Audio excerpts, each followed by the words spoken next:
कैसे रे, कहाँ रे कदिन ले? अपन मौसी मन गाँव गए रहे हो।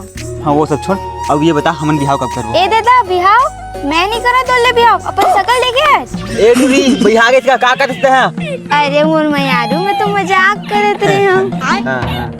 अरे चल ना देवा कोनो देख ली यार। अरे रुक ना यार, मोर घर आके मोर पापा से मोर हाथ मांग ले पे तो फिर कर ले वो बिहाव। सही माँ हाँ ले ठीक है, दोपहर के तो पापा से बात करे पड़ता। हाँ सारा नहीं तो मोर टूरी घर आखी उठा के देखबे तो आखी निकाल लूं।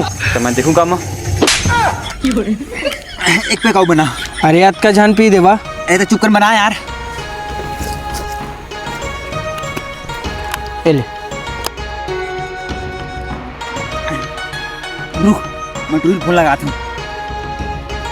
हेलो हेलो हाँ बाबू।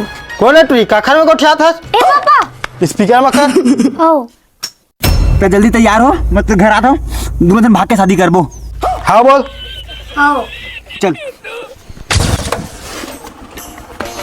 हेलो जल्दी आ, तो घर के दुआरी में आ गए हो। हो